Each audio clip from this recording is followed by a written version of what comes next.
Hello friends. पिछले video में हम लोगों ने बात की थी कि जब हम जान जाएंगे कि हमारा पास टाइम कितना है और हमको पैसा कितना रिस्क ले सकता है और कितना पैसा है, उसके बाद हम इन्वेस्ट करना शुरू कर सकते हैं मार्केट के अंदर।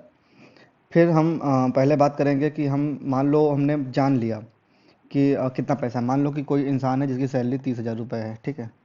यहाँ पे बात करते हैं। मान लो सैलरी कितनी है,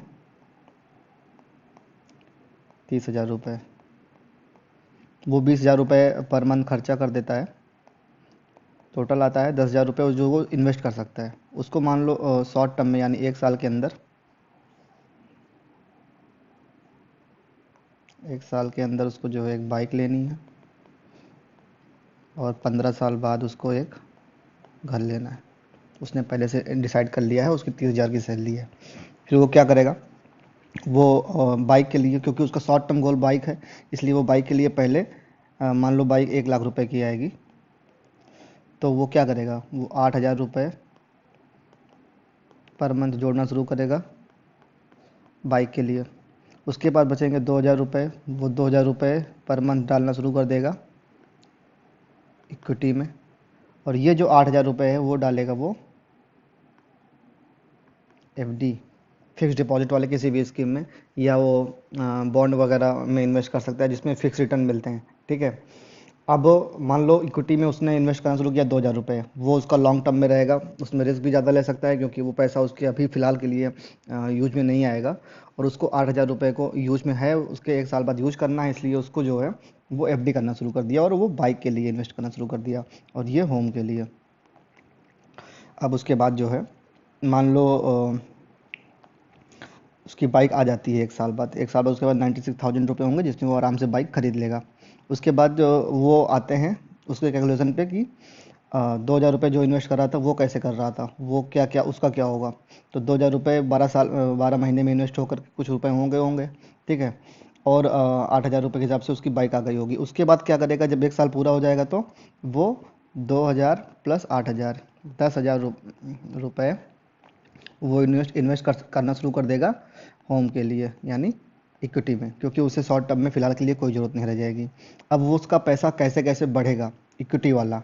एफडी वाला तो ठीक है, ऐसे बढ़ेगा, कुछ इसमें रिटर्न भी आएंगे, लगभग ये 1 लाख के आसपास हो जाएगा।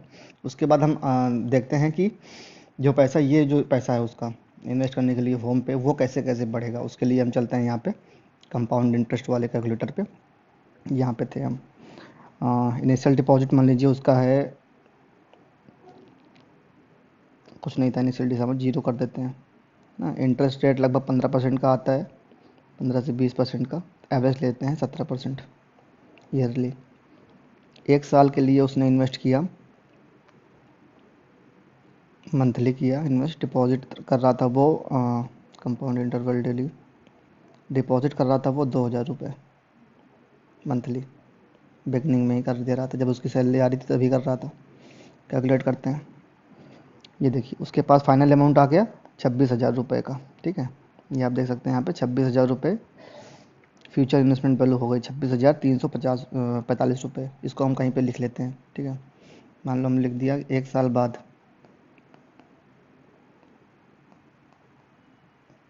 उसके पास 26,000 रुपये हो जाएंगे इक्विटी में। उसके बाद वो क्या करना शुरू करेगा, उसके बाद वो जो बचे हुए 8,000 थे उनको भी इन्वेस्ट करना शुरू कर देगा। 15 साल बाद उसको घर लेना था, तो 1 साल बीत चुका है उसमें से, ठीक है। फिर हम चलते हैं इक्विटी वाले उस पर। अब हम बात करेंगे, फिर से हम कैलकुलेट करेंगे इसको। अब इसके पास इनिशियल डिपॉजिट कितना है,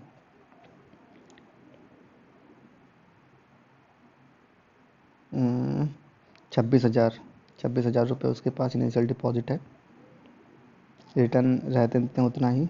बचे कितने ईयर, 14 ईयर बचे उसके पास कंपाउंडिंग। अब उसने कोई डिपॉजिट किया है 8,000 रुपये का पर मंथ। अब देखते हैं कितना पैसा उसके पास इकट्ठा हो जाता है 14 साल में। ये देखिए 58 लाख रुपये। 58 लाख रुपये उसके पास इकट्ठा हो जाते हैं 15 साल में। 17% के रिटर्न से उसने बहुत ज़्यादा रातों रात पैसा डबल करने की स्कीम में इन्वेस्ट नहीं किया है। उसने मात्र 17% पर ईयर के हिसाब से इन्वेस्ट किया है इतना मिल जाएगा उसको, तो कितना उसका अमाउंट हो जाएगा, 58,54,000 रुपये, जिसमें वो बड़े आराम से एक घर 15 साल बाद खरीद सकता है। 58 लाख रुपए, इसमें आराम से घर खरीद सकता है। तो आपने देखा कि कैसे ही बड़े आराम से उसने इन्वेस्ट करते करते, मात्र मतलब उसकी सैलरी भी बड़ी रहेगी तब तक, वो तो ठीक है, लेकिन वो सैलरी मान लो हम कांस्टेंट ही रखते हैं, तो बिना किसी अपने खर्चे को कंट्रोल किए 20,000 रुपये खर्चा करता रहा, और मात्र 10,000 रुपये से उसने एक घर भी खरीद लिया और बाइक भी खरीद लिया। इस तरीके से वो इन्वेस्ट कर सकता है, कोई भी कर सकता है इन्वेस्ट, और अपने लॉन्ग टर्म में अपने लिए अच्छा फंड क्रिएट कर सकता है। लेकिन ये सब बात तब होगी जब उसको बीच में कोई रिस्क नहीं, जैसे हमने अभी इसको कैलकुलेट कर लिया, ठीक है, हमने कैलकुलेट कर लिया और हम जान गए कि ऐसे ऐसे वो कर सकता है इन्वेस्टमेंट। लेकिन वो इन्वेस्टमेंट कब कर पाएगा, जब वो इंश्योर्ड रहेगा, मतलब उसको कोई फाइनेंशियल जर्क नहीं आएगा, कोई झटका नहीं लगेगा फाइनेंशियल, तब वो ये काम कर सकता है। उसके लिए क्या करना पड़ेगा, इंश्योरेंस बाई करना पड़ेगा, इंश्योरेंस बाई करना है उसको, ठीक है। इंश्योरेंस कैसे बाई करेगा, इंश्योरेंस दो तरीके के होते हैं, आपको पता है, हेल्थ एंड, अगर उसके ऊपर डिपेंडेंट हैं, मतलब उसकी शादी हो चुकी है, बच्चे हैं जो उसके ऊपर डिपेंडेंट थे, तो उसको लाइफ इंश्योरेंस बाई करना चाहिए, और नहीं तो हेल्थ इंश्योरेंस तो कंपलसरी है।